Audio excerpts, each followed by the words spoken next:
And now it's time for another Dice Tower review with Mike Vincent.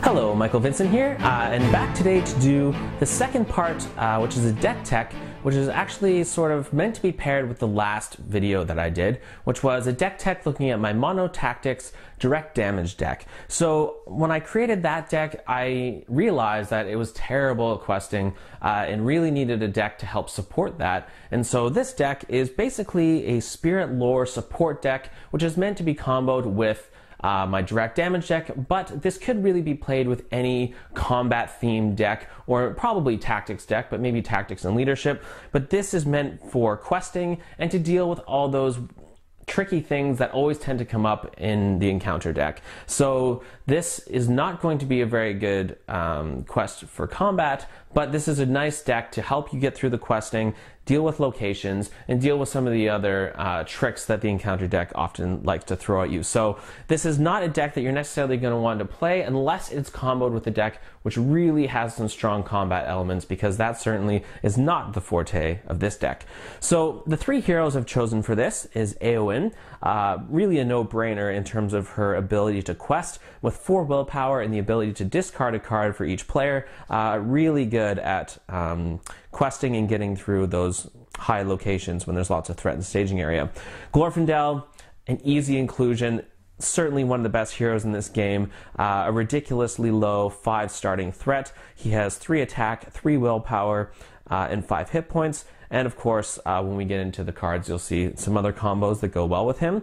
And Aragorn. So Aragorn is perfect in that he can reduce your threat to your starting level. So that is really nice because when your threat goes up, this is the best way in the game so far that I've seen to really drop your threat back down. A decent defender with 2 defense and 5 hit points. And he has 3 attack, 2 willpower, so just a nice well-rounded hero. Gives you access to the lore sphere, and these 3 play well together in that even though Aragorn's starting threat is a little high, Glorfindel's is low. And so really you have Arwen, who can be your quester, Glorfindel is good for attack, and Aragorn can be good for defense. But they're also versatile. So let's jump in, take a look at some of the cards.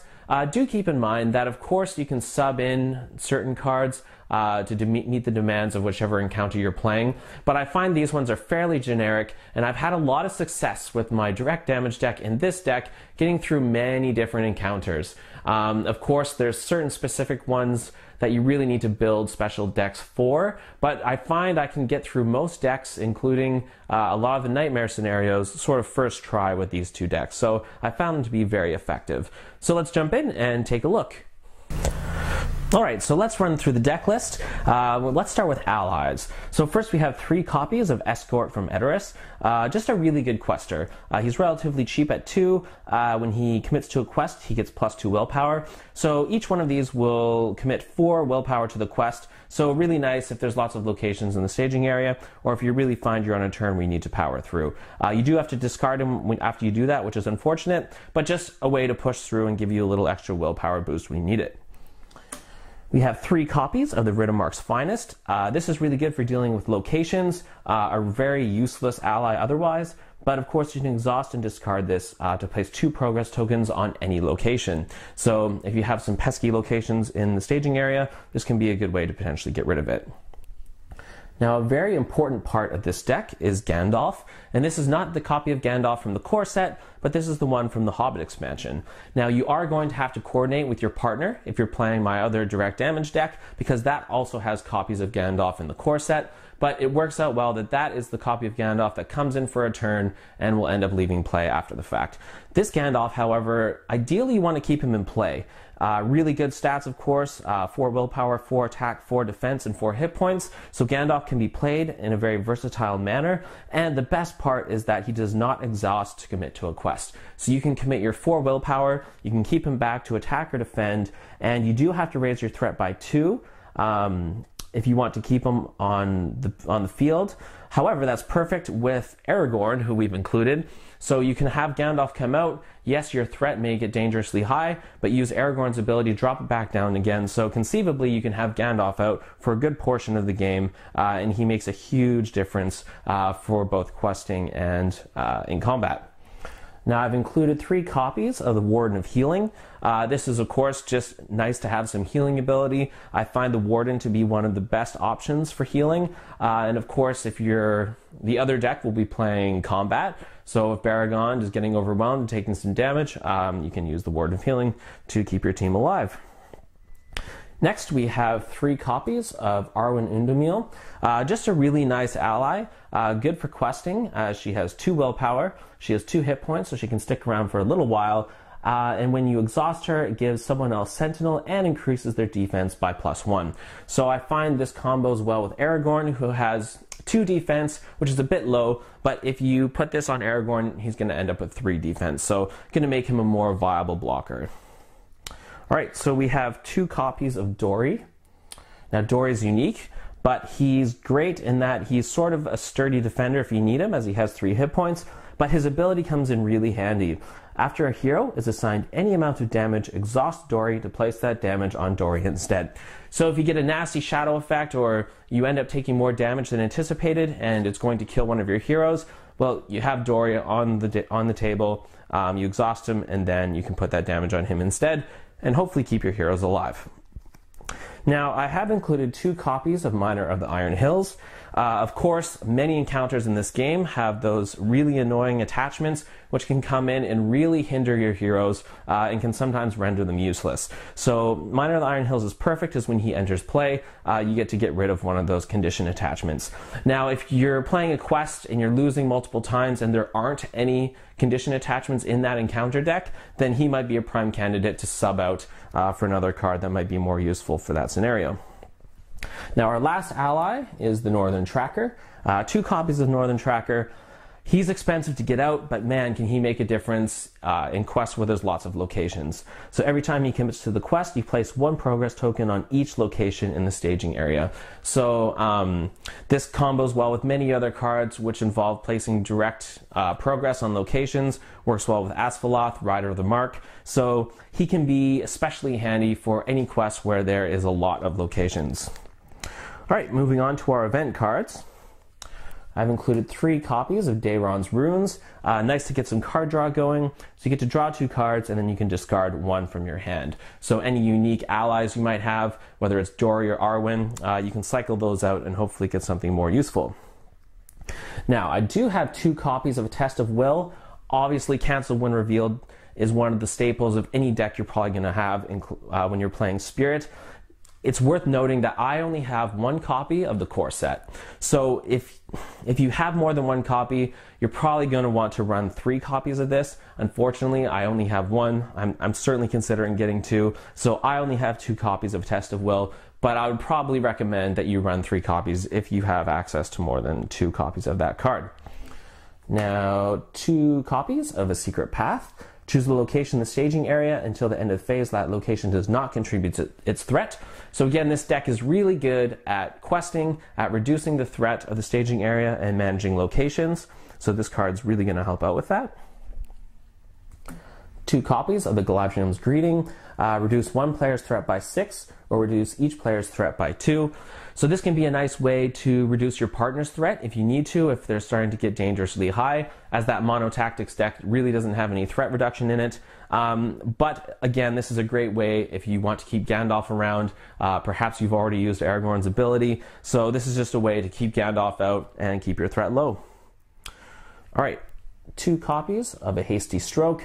Cancel a shadow effect just triggered during combat. Really important card. As this game has gone on, I find the shadow effects just get more brutal. So again, if you have more than 1 copy of the core set, you may want to definitely consider running 3 copies of Hasty Stroke. A nice card, very cheap, and canceling shadow effects can be a lifesaver.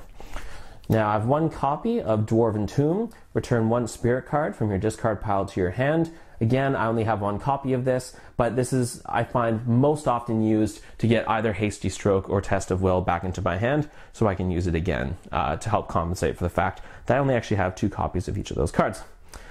Alright, and our final event card, 3 copies of Elrond's Council. If you control a unique Noldor character, and of course we have Glorfindel, give another character +1 willpower to the end of the phase, and lower your threat by 3. So this plays in perfectly to what this deck is trying to do, give you more willpower, more ability to quest, and keeping your threat low.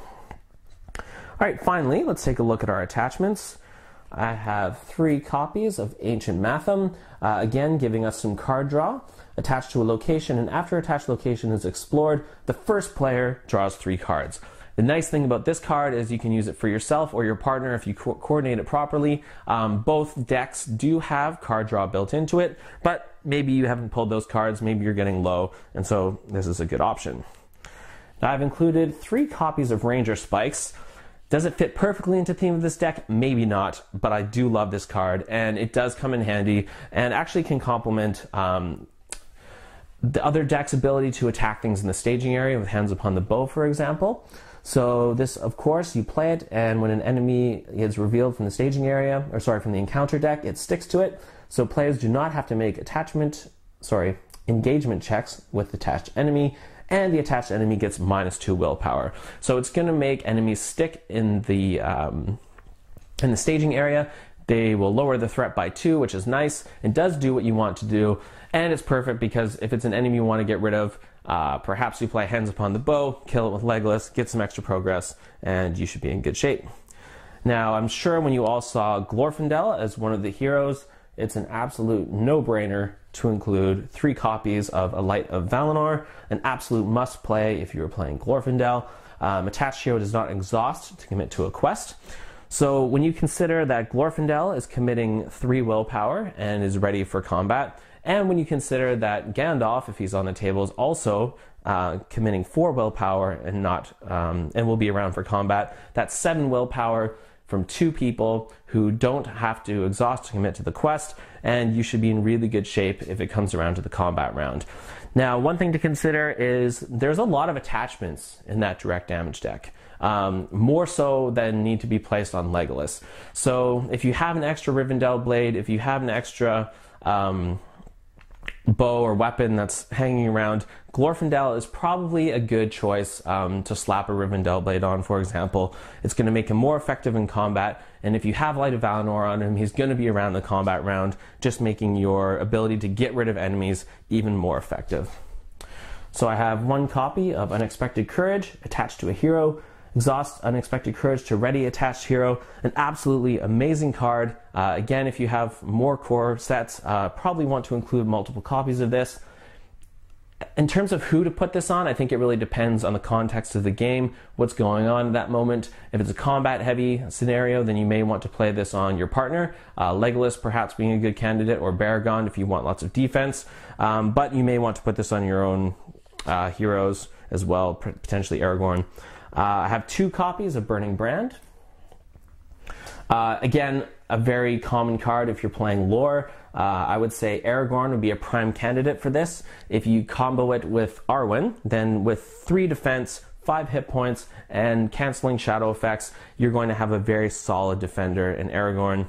And finally, but certainly very important, 2 copies of Asphalloth. Again, depending on the scenario, if you have lots of locations, you probably want to consider playing a 3rd copy of Asphalloth, but can attach to a Noldor hero, so you can throw this on Glorfindel, and if it's thrown on Glorfindel, you can exhaust to place 2 progress on any location.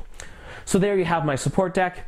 Sorry, I know I ran through it very quickly, but I'm trying to keep my videos relatively short. I don't want them to drag on for too long. So hopefully this is something that you can potentially use in the future. Again, if you go back and watch my other video on the direct damage deck, I played those 2 together, but this can be played with any tactics deck or combat deck.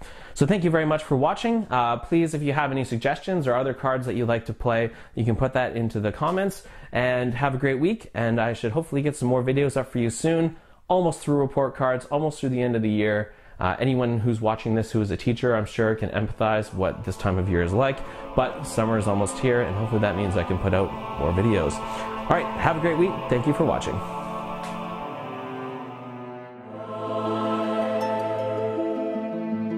Thanks so much for watching the Dice Tower videos. Find more great videos and reviews, as well as our top-rated audio podcast at Dicetower.com. You can also find other great shows at Dicetowernetwork.com. I'm Eric Summerer, and you've been watching The Dice Tower.